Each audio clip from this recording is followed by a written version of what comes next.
This is what happens when we lower our standards. That is what Dr. Whitfield said 47 minutes before the code red alarm that would destroy everything he'd built. Cedar Creek Medical's fourth-floor cardiac unit hums with fluorescent lights and the antiseptic bite of bleach. Natalie Hayes stands motionless as 12 residents circle her like she is a teaching cadaver, their eyes fixed on the medication timing she documented yesterday. The chart trembles slightly in Dr. Whitfield's hand, not from age, but from the pleasure of public execution. Miss Hayes apparently believes hospital protocol is optional, he announces, his voice cutting through the silence with the precision of a scalpel. Updated documentation standards effective this morning. She somehow missed the memo. His smile is a weapon. Let's discuss what happens when we hire beneath our standards. She does not flinch. She does not blink. The residents watch her face for a crack, for shame, for the collapse they have been trained to expect. They find nothing. Her jaw tightens, almost imperceptible, a tremor of restraint rather than fear. Her hands rest steady at her sides. The fluorescent lights buzz above them like insects, and she counts the hum while he speaks, her breathing measured and controlled. What Dr. Whitfield does not see is that he rewrote the protocol 6 hours before grand rounds, that no staff member received notification, that her documentation was flawless before his revision made it appear deficient. What he does not understand is that she has survived things that would unmake ordinary people.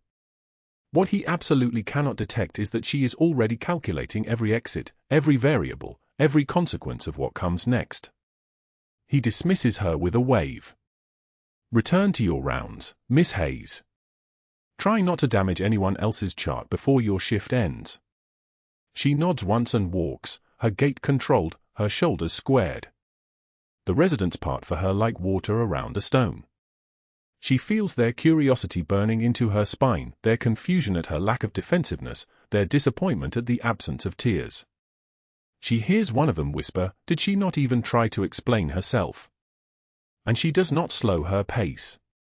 In the supply closet 2 hours later, Natalie retrieves sterile gauze and extra for tubing.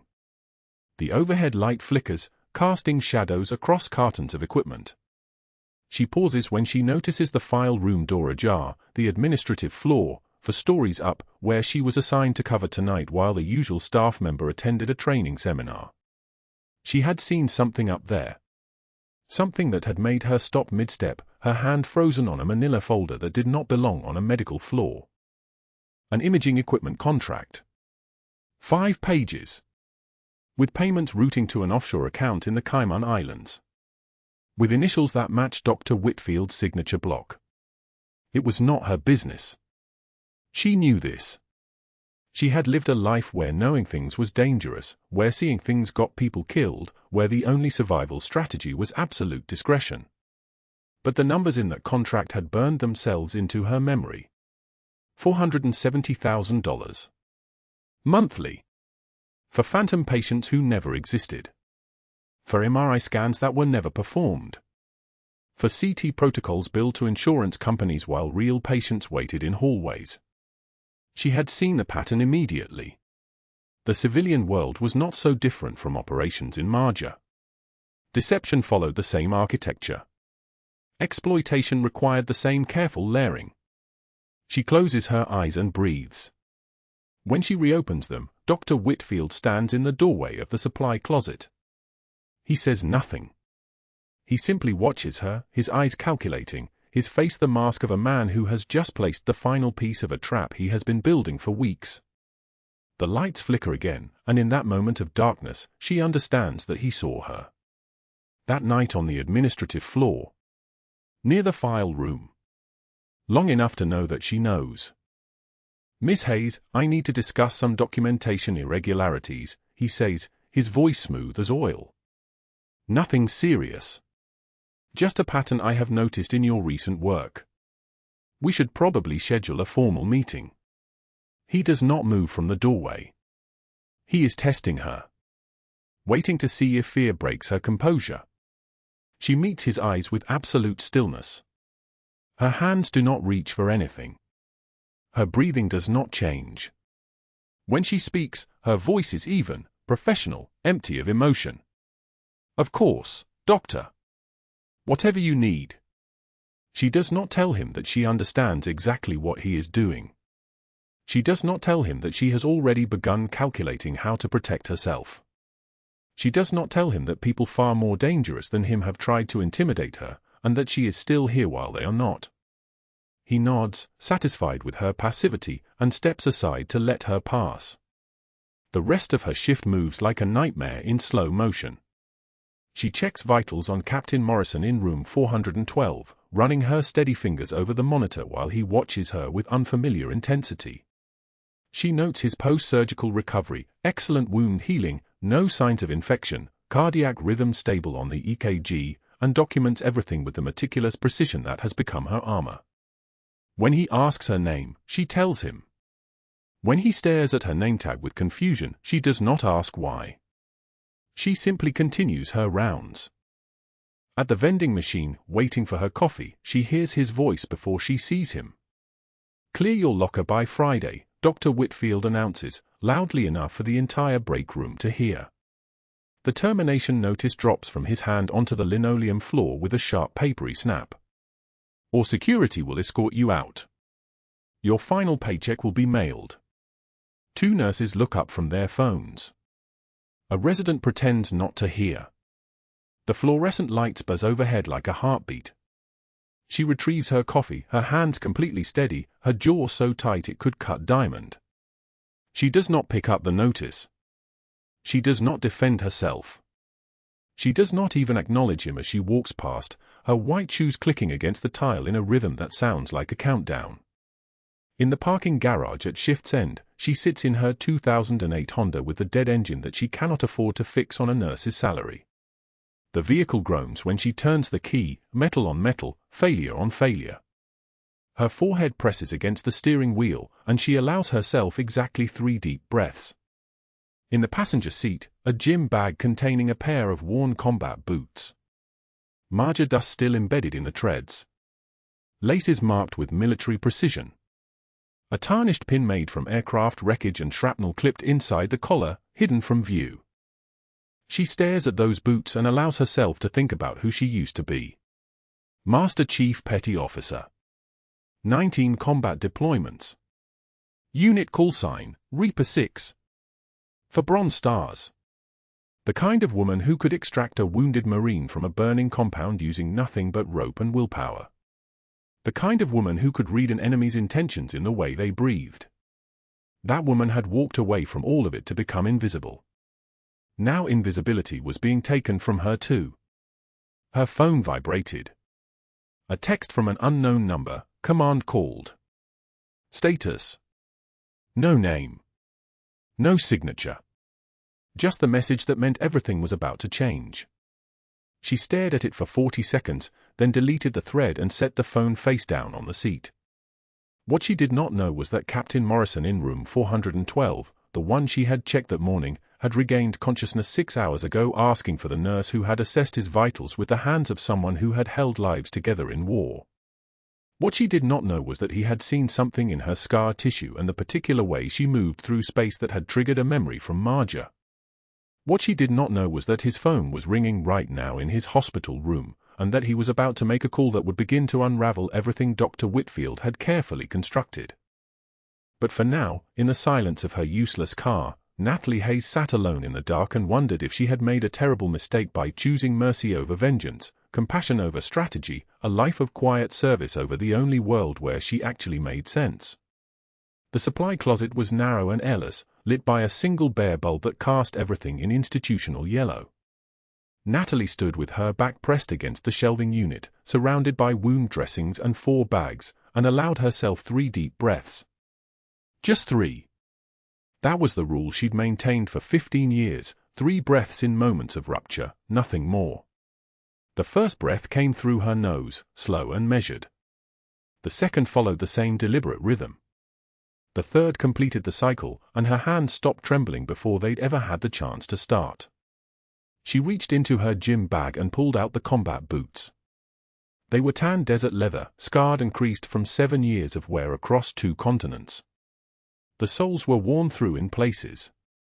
The right heel had been wrapped with electrical tape after a piece of shrapnel had torn through the stitching during the Marger evacuation in 2011. These boots had walked through blood-soaked streets. They had carried her and one unconscious Navy captain for miles to the evac point while rounds cracked overhead like thunder. They had been part of her previous life, the one where she'd been called Reaper 6 instead of Natalie, where her hands held authority instead of apologizing for existing. She stared at them as if they might speak. As if they might explain how she'd gone from that person to this one, a woman standing in a supply closet after being fired from a job she'd excelled at, cradling boots that no longer fit the life she'd constructed. Natalie tucked them back into her bag, zipped the compartment carefully, and straightened her scrubs. The mirror above the sink showed her a civilian nurse with steady eyes and flawless composure. She practiced the mask in the glass for 10 seconds, the deferential tilt of her chin, the softness in her expression, the way she'd learned to make herself smaller without actually moving. The transformation was complete. By the time she opened the supply closet door and walked back into the hallway, there was no trace of what had just happened. There was only a nurse, quietly competent, perfectly forgettable. Room for 12 was 3 doors down. Captain Morrison lay asleep in the cardiac monitoring bed, his left arm extended across the blanket where the fall ran, his right forearm visible above the sheets. Natalie approached to check his vitals, her eyes moving across the monitors first, oxygen saturation 97%, heart rate stable at 72, blood pressure holding at 118/74. Good. Everything good. She adjusted the 4 bag hanging from the pole, her movements precise and economical. That was when she saw the tattoo.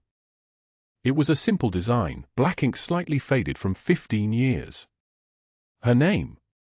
N. Hayes, Marger, 2011. A reminder inked into a man's skin after a night that had changed both their lives in ways he could never know and she could never acknowledge. He'd gotten it after the evacuation, after the hospital had treated him and after she'd gone ghost, disappearing back into the infrastructure that had sent her to Afghanistan in the first place. He had no idea that the nurse adjusting his for was the Master Chief who'd carried him through the dark, her call signs and medals and years of service redacted from the world he inhabited. She studied his face while he slept, still young, though the post-surgical trauma had aged him. Still alive because she'd been there when his pericardium had been bleeding out in that civilian clinic 1,500 miles and a lifetime away. She checked his monitor one final time, confirmed that everything was stable, and stepped back from the bed. Her face remained neutral. Her hands remained steady. The mask held perfectly. But that wasn't the worst part. At 4:08 p.m., while she was gathering her personal items from her locker in the staff room, a coffee mug, a phone charger, a framed photo of her son Marcus at his high school graduation, her phone vibrated with an encrypted message. She moved to the bathroom, locked herself in a stall, and opened the secure app. Her commander's voice came through the line, piped directly to her earpiece, his tone stripped of any warmth. "Master Chief, we have a situation." His voice was ice water. "You were extracted to Cedar Creek Medical to monitor Asset Morrison. Eyes only. Distance maintained. Those were your orders." Natalie's stomach dropped. She said nothing, waiting. "Whitfield has just filed termination paperwork on you. The hospital's HR department has flagged your employment record for review. State licensing investigator Amanda Chen called our office 30 minutes ago asking questions about your credentials and patient care documentation. The cover is compromised. More importantly, your termination will remove you from the facility. Asset loses his security detail. Mission fails." She pressed her forehead against the metal partition. 15 years of flawless operations. 19 combat deployments. For Bronze Stars and a citation she wasn't allowed to frame on her wall. And she'd blown it in less than 8 hours by choosing to be present for one patient instead of maintaining operational distance. "I understand, sir." Her voice was barely a whisper. "Do you? You broke protocol for one man, Master Chief. You allowed emotional engagement to override the mission. Now I have to call NCIS and explain why our Navy intelligence asset is about to lose protection because a nurse couldn't keep her objectivity." He paused. The silence was sharp as a blade. Extract immediately. You are no longer approved for Cedar Creek Medical. Get out of that building and await further orders. The line went dead. Natalie sat in the bathroom stall for exactly 30 seconds, processing what had just happened. Then she finished gathering her belongings, walked past charge nurse Deborah without making eye contact, and pushed through the emergency room exit into the parking garage. The afternoon heat hit her like a wall. Atlanta in August was 94 degrees and humid enough to make breathing feel like drowning. Her 2008 Honda Civic was parked in the third row, dusty and ancient, its inspection sticker expired by 3 months because she couldn't afford the emissions testing. She slid into the driver's seat, closed the door, and turned the key. The engine clicked once. Died. Clicked again. Died. She sat with her forehead pressed against the steering wheel and tried the ignition again. The battery was finally gone, worn out from years of turning over without maintenance funds, just like everything else in her life had worn out. The engine wouldn't start. She was stuck in a car that wouldn't move, in a city that had become hostile, in a life that had suddenly collapsed into pieces she didn't know how to reassemble. Her forehead pressed harder against the wheel. Around her, other staff members drove past, heading home from their shifts, heading to lives that made sense and followed logical progressions. She'd spent 15 years moving through the world like a ghost, executing orders with precision, saving lives without ever being seen. She'd been a master chief. She'd carried wounded soldiers through combat zones. She'd worn a uniform that meant something, that granted her authority, that gave structure to her days. And now she was a nurse who'd been fired, driving a broken car in a parking garage, compromised on her only active mission, watching everything unravel because she'd made the mistake of being competent. Whitfield had been right about one thing: she didn't belong in this world. But not for the reason he'd meant. The thing was, she could have walked away. When she discovered the contract with the offshore account routing codes, she could have reported it through proper channels and let the system handle it. She could have maintained her distance from Morrison, let someone else monitor the asset, kept her cover intact and her life stable. She could have chosen the path of minimal contact and maximum protection. Instead, she'd chosen to see patients as human beings. She'd chosen to stay present. And now the only life she'd built outside the military was ashes, and her commander was calling her extraction papers, and Captain Morrison was sleeping peacefully 3 stories above her with her name tattooed on his arm, having no idea that the Navy was about to pull his protection detail because the nurse he didn't know had broken under the weight of trying to be 2 people simultaneously. She started the engine one more time, just to confirm it was dead. The battery didn't even click. Just silence, thick and complete as the silence in the break room had been, back when Whitfield had dropped that termination notice on the table beside her coffee like he was feeding a shark. Natalie pulled out her phone and called a rideshare. While she waited for the car to arrive, she sat in the heat and dust of the parking garage and did something she hadn't done since 2011. She let herself acknowledge that the 2 halves of her life couldn't coexist much longer. One of them had to break. And given what was coming, she suspected the breaking had only just begun. The pericardial window procedure was scheduled for 2:06 p.m., and Whitfield knew exactly what he was doing. At 3 o'clock that same afternoon, while Natalie was finishing her shift in the geriatric wing, a floor 17 stories removed from cardiac care, Whitfield sat behind his mahogany desk on the executive level and made the first call. His office smelled of leather and aged paper, the kind of space that whispered money and permanence. He dialed Richard Brennan, his med school roommate, now seated on the hospital board. The conversation lasted 90 seconds. "Richard, I need the termination expedited." "Yes, the nurse I mentioned." "No, not Friday, I want her gone by end of business today. I've documented everything. Uniform violations, family complaints, patient safety concerns. She's a liability." He paused, listening. "I appreciate that. Yes, I'll have the formal file ready within the hour." He hung up without goodbye. The second call came at 3:14 p.m. This one was to Marcus Chen, a state licensing investigator Whitfield had quietly assisted 3 years prior when a surgical mistake at another hospital needed strategic reframing. Chen owed him. The investigator answered on the second ring, and Whitfield's voice dropped into something almost conspiratorial. "Marcus, I'm calling about a colleague. Concerning pattern of behavior. I think the state board should be aware before something catastrophic happens. Can I send you some documentation? Appreciate it. You'll see it within 2 hours."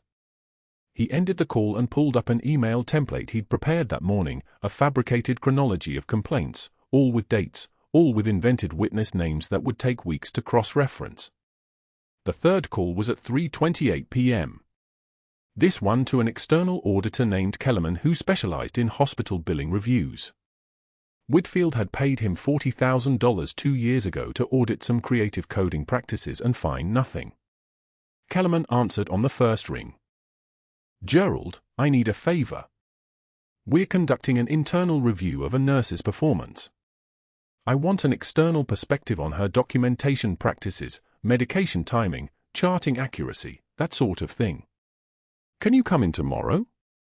10 a.m. works. Bring whatever you need." He smiled as Kellerman agreed. The auditor would find exactly what Whitfield wanted him to find because Whitfield would show him exactly what he wanted him to see. Natalie learned about the reassignment at 6:15 that morning when she checked the schedule posted outside the break room. Her name had been moved from cardiac monitoring, where she'd worked for 6 months building her cover, to the geriatric rehabilitation wing. 3rd floor.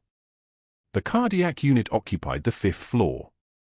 The distance was institutional precision, the kind of separation that looked administrative on paper but functioned as pure sabotage in practice. A note in the margin read, "Reassignment pending review.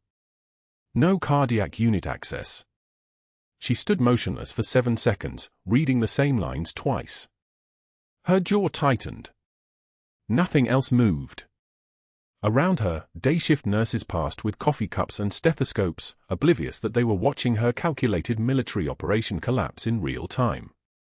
She pulled her phone from her scrub pocket and texted her commander using the encrypted app, "Schedule change. Moved off target. No visual on Morrison." The response came back in 43 seconds, "Unauthorized changes." Direct from Whitfield, she typed back. The pause lasted 2 minutes. Then, "Do not attempt direct access. Do not blow cover. Maintain position. Mission parameters under review. New orders to follow." She deleted the conversation thread and walked toward the geriatric wing. The floors of Cedar Creek Medical smelled like industrial antiseptic and the faint decay of bodies preparing to leave the world. The geriatric wing was quieter than cardiac care, fewer alarms, fewer rushed voices, just the steady mechanical breathing of ventilators and the occasional call bell. Natalie spent the morning inserting catheters, checking blood pressure, and maintaining her mask of competent invisibility. An elderly woman named Mrs. Patterson tried to tell her about her grandchildren, and Natalie listened with the attentiveness that had kept her invisible for 15 years. It was muscle memory. The bedside manner. The performance. At noon, she passed the scheduling coordinator on the 2nd floor stairwell and asked, voice steady, the question that needed asking, was there a reason for the reassignment? Any concern with my work? The coordinator, a younger woman named Reeves, shifted uncomfortably, her shoulders tightening in a way that suggested she'd been instructed to be vague. Dr. Whitfield just wanted to limit patient contact pending his review. Nothing specific, just precautionary. Reeves wouldn't meet her eyes. I'm sure it's nothing serious. It was everything serious. Natalie nodded and continued down the stairs. She found an empty stairwell 3 floors above and made her call. The encrypted phone line connected to Joint Base Lewis McChord in Washington State, and she waited exactly 2 seconds before her commander's voice came through. Status, he said. Just that. 1 word. They've moved me off the target. I have no visual on Morrison. No access to his floor. This is deliberate. Her voice was perfectly modulated, no inflection, just data delivery. I estimate Whitfield has identified my interest. He's isolating me. The silence lasted so long she thought the connection had dropped. Then, that's an order. Move back. Access the cardiac unit. Monitor him directly. That violates the reassignment. If I'm caught accessing a floor outside my assignment, he has grounds for immediate termination and security removal. Then don't get caught, Master Chief. The line went dead. She climbed down to the 5th floor at 12:11 p.m., moving through the stairwell with the careful pace of someone who belonged there. The cardiac unit was a controlled chaos of monitors and voices, and she slipped along the periphery toward Morrison's room. Through the window, she could see him sitting up, the compression dressing on his chest visible even beneath the hospital gown.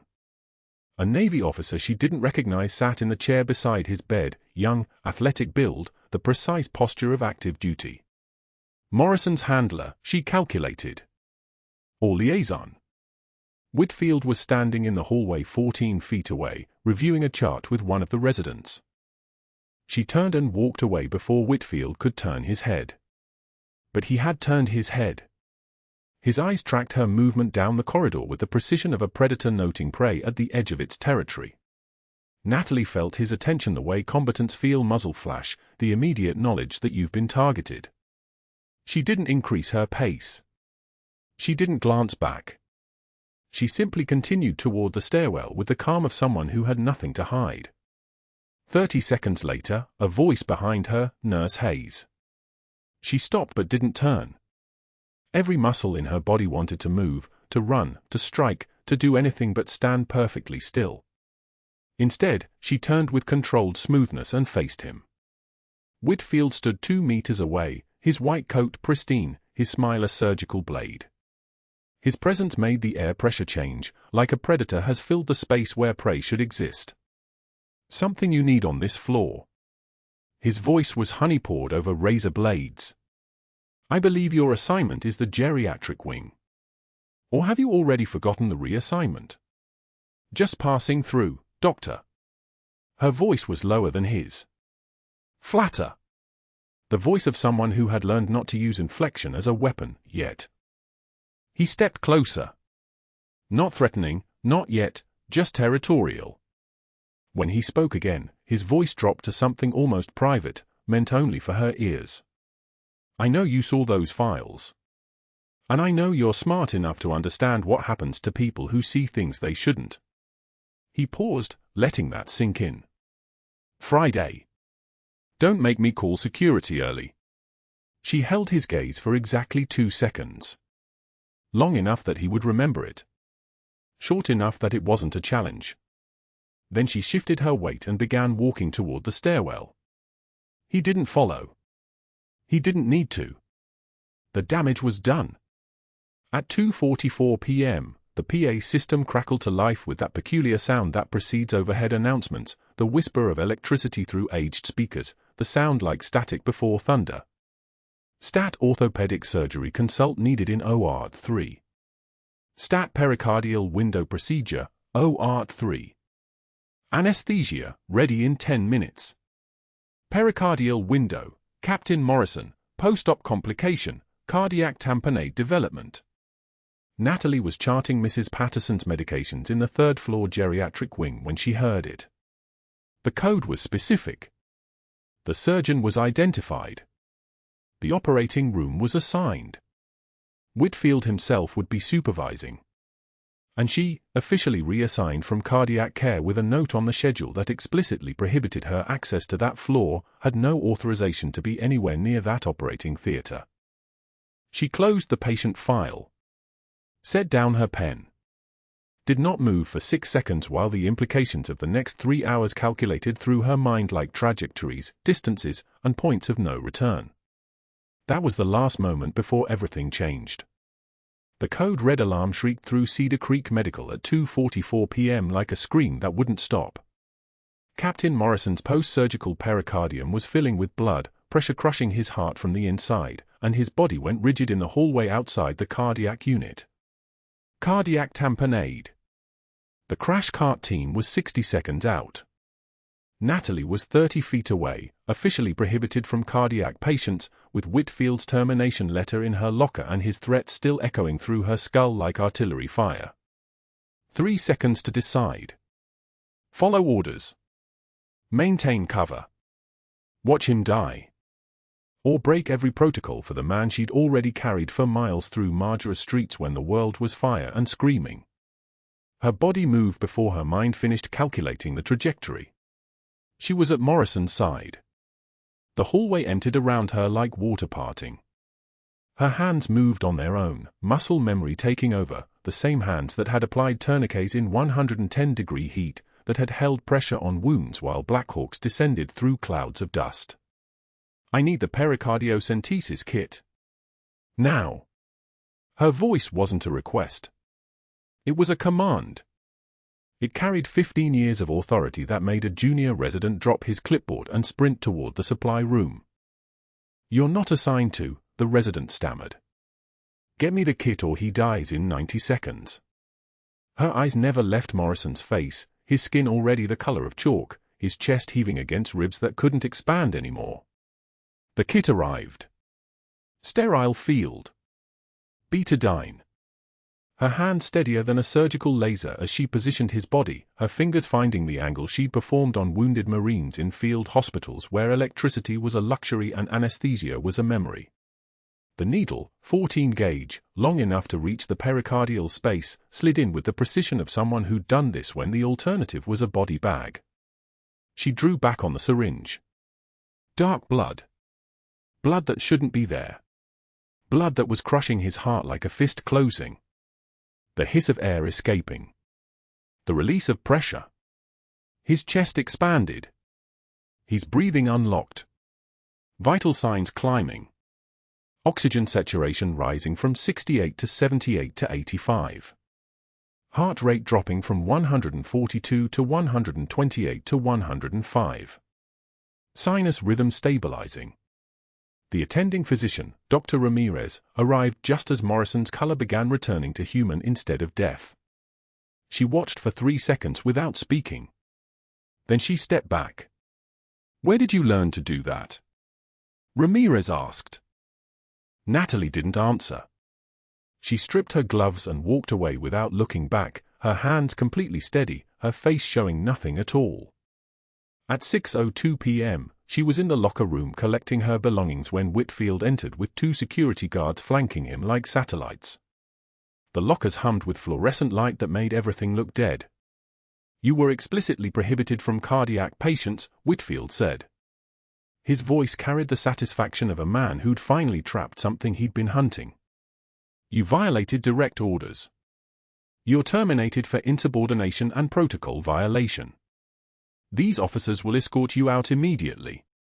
11 other nurses stood frozen at their lockers, pretending not to watch. Pretending they hadn't seen what Natalie had just done. Pretending they hadn't seen her save a man's life with her hands. Natalie opened her locker methodically. She removed her hospital ID badge. She removed her stethoscope. She reached for the gym bag at the bottom, the one she'd carried since joining Cedar Creek 3 months ago. From the bag, she retrieved her civilian jacket. Then, and she made no effort to hide it, made no effort to hurry, she pulled out the pair of worn combat boots. Desert tan leather, scarred from sand and rock and places that didn't exist on maps. The laces were faded olive drab. The leather was creased and weathered the way leather only gets when it's walked through 1,000 firefights. She held them for exactly 2 seconds. Long enough for everyone to see them. Long enough for everyone to understand they weren't decoration. They were testimony. Then she placed them carefully in her bag and zipped it shut. Out. Now, Whitfield said. Natalie walked between the 2 security guards without a word, her face showing absolutely nothing. The locker room stayed silent for the rest of the day. The parking garage at 6:15 p.m. was concrete and shadow and the sound of her footsteps. Her 2008 Honda Civic sat in the 3rd row, the engine dead for 6 months now, a repair estimate of $4,847 that represented every penny she didn't have on a nurse's salary. She sat in the driver's seat. Forehead pressed against the steering wheel. The smell of stale coffee and desperation.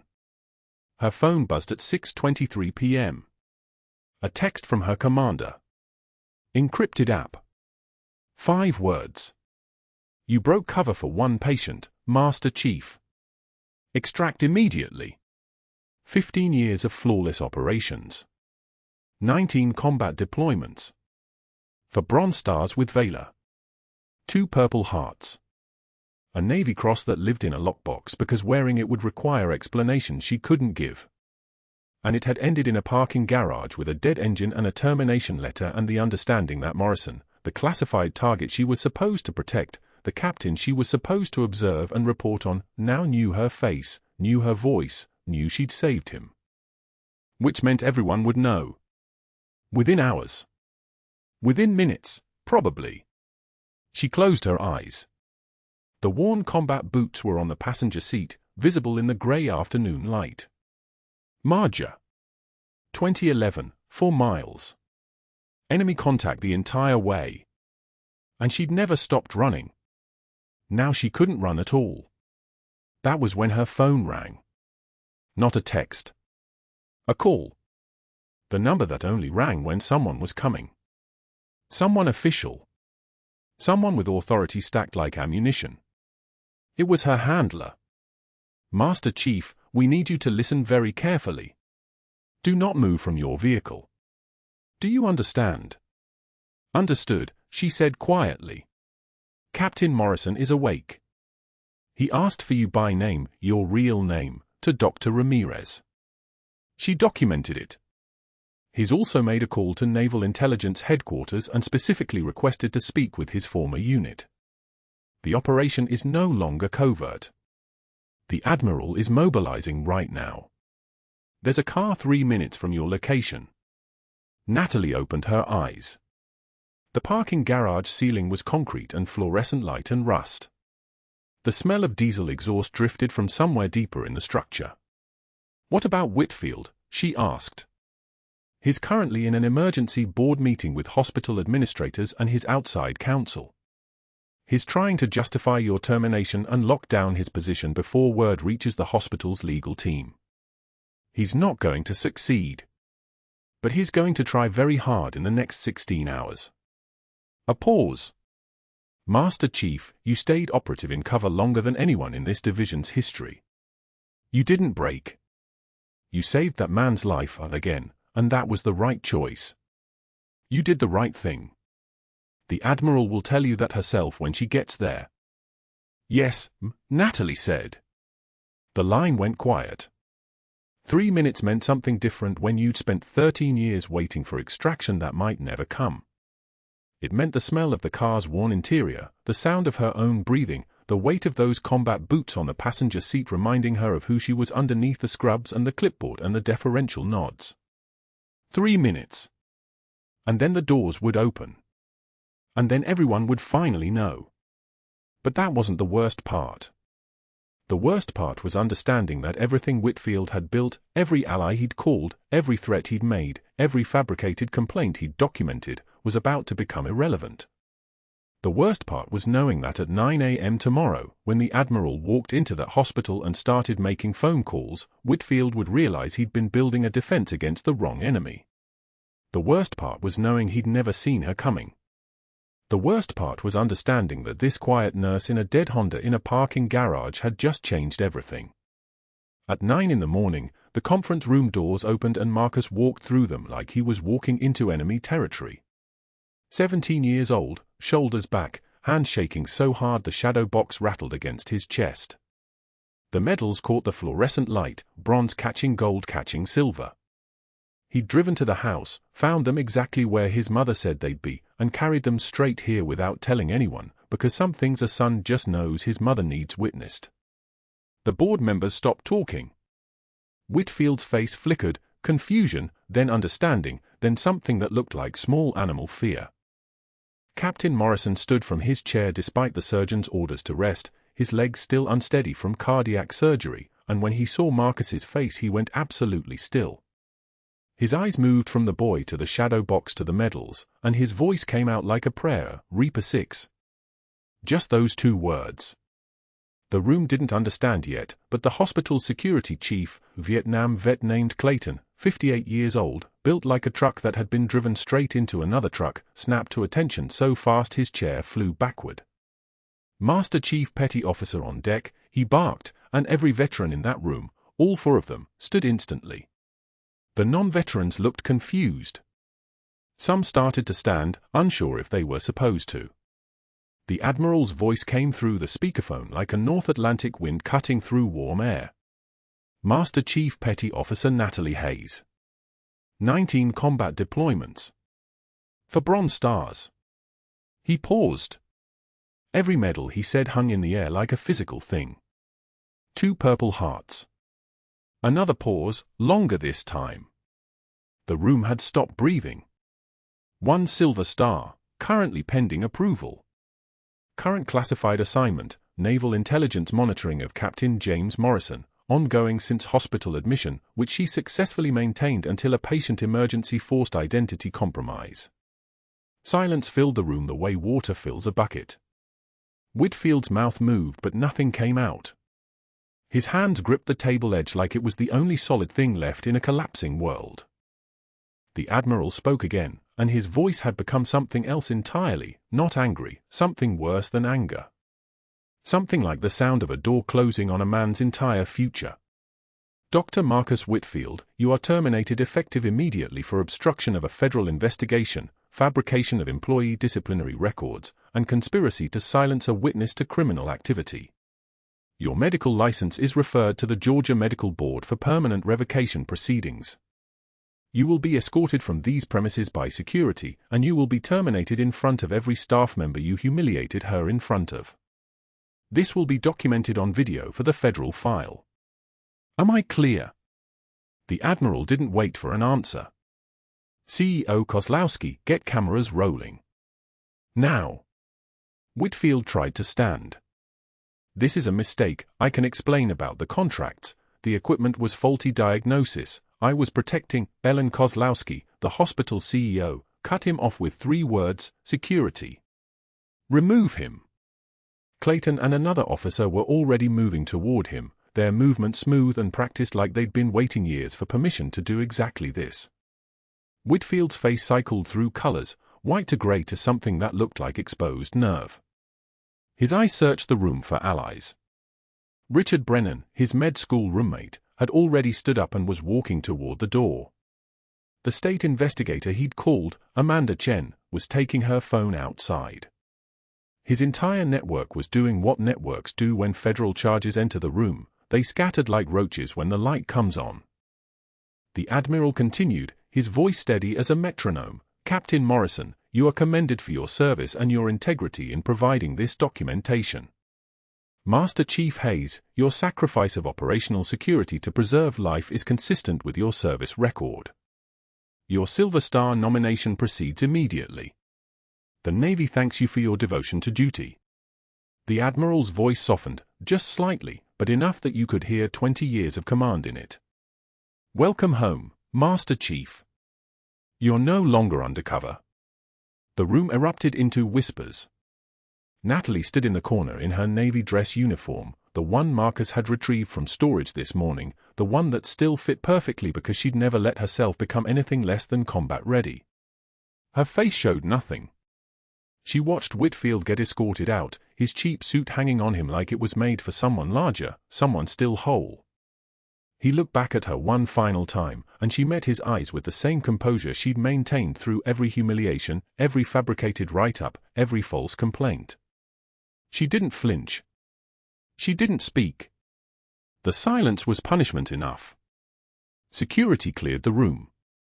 The Admiral said 3 final words, God bless you, Master Chief, and the line went dead. The atrium filled with the hum of fluorescent lights and the sound of people processing information that had fundamentally rewritten the social architecture of Cedar Creek Medical. Natalie looked at Marcus. Her 17-year-old son who had walked into a room full of authority figures and carried her medals like they were made of light. He set down the shadow box, and for the first time all morning, she moved. She pulled him against her, and no one in that room looked away. Some things matter more than protocol. 6 months later, in the evening light filtering through her office window at the Atlanta Veterans Affairs Hospital, Natalie adjusted the position of the shadow box on her wall. The medals caught the sunset gold, her bronze stars lined up like medals were supposed to be lined up, like her service mattered enough to display it. On her desk sat those worn combat boots from Marja, the ones that had carried her through streets where the air tasted like copper and diesel, and beside them sat the framed nomination for her Silver Star, already approved. Director of Nursing, Georgia Veterans Affairs System. The title still felt new on her tongue. The title still felt like permission to breathe. She got a text from Marcus, "Can I bring friends to the ceremony? They want to meet Reaper 6. She smiled, a rare expression that changed her entire face, made her look like the person she'd been before operations, before smoke and blood and the weight of keeping secrets. She texted back, "Bring everyone." Through the window, she could see the parking lot where she volunteered Tuesday and Thursday evenings at the free automotive clinic for veterans who couldn't afford repairs, the Honda she'd been driving the night everything changed, finally fixed, sitting in a visitor space wearing new tires and a fresh coat of paint like it was born again. That afternoon, she drove past the strip mall on Peach Street and slowed without meaning to. Dr. Whitfield stood at a folding table beside the Walmart entrance, a sun umbrella overhead doing nothing to block the heat, his suit jacket draped over the chair behind him. He was sweating through a dress shirt that had been white 6 months ago and was now the color of old nickels. His name tag said Richard Whitfield, supplemental insurance specialist. A pamphlet lay on the table. A single elderly woman had stopped to listen to his pitch, and he was talking fast, desperate energy in every word, the kind of talking a man does when he's run out of every other option. Most people walked past without eye contact. A teenager checked his phone while her grandmother picked up a pamphlet. Whitfield kept smiling. Natalie didn't slow enough for him to see her. She drove on. At the VA hospital that evening, she walked the cardiac unit and found a Marine, 23 years old, name of Derek, with shrapnel wounds that had nearly ended him and no family who'd bothered to show up. She sat beside his bed and talked to him about recovery, about the resources available, about the path forward that existed even when the road behind you was on fire. He asked quietly, "Did you serve?" She nodded once. "What did you do?" She glanced out at her office across the hallway, where those worn combat boots sat beside a Silver Star nomination, and answered, "I carried people home." The Marine's eyes filled with tears, not sad tears, something more complicated than that. Relief, maybe. Recognition. The knowledge that someone who understood exactly what he'd lost was standing in his room telling him it was survivable. Morrison met her at the hospital entrance as evening was settling over Atlanta like a benediction. He was fully recovered now, back on active duty, his dress whites pristine as fresh snow, his bearing returned to him. "Master Chief, I owe you 2 lives now," he said. She shook her head. "You don't owe me anything, Captain. That's what we do." He smiled, that same smile she'd seen in Marja before everything had changed, before secret missions and undercover identities and the long slow work of staying invisible. "The ones who have seen the worst often give the most," he said, and she recognized the words, her own words, spoken back to her like a mirror. She nodded once, and they walked out together into the Atlanta evening where her anonymity was finally gone, where her service was finally visible, where the quiet nurse that Cedar Creek Medical had tried to erase was standing in the light wearing the rank she'd earned through blood and devotion and 19 years of people who didn't know her name but lived because she'd been there when it mattered. If you've ever been underestimated, if you've ever kept quiet about your own strength, if you've ever watched someone use silence as their most powerful weapon, subscribe now. And if you know someone like Natalie, someone who carries their service quietly and their strength even more quietly, send them this video. Let them know they're not alone. Like, comment, and subscribe for more stories about the ones who change everything from the margins.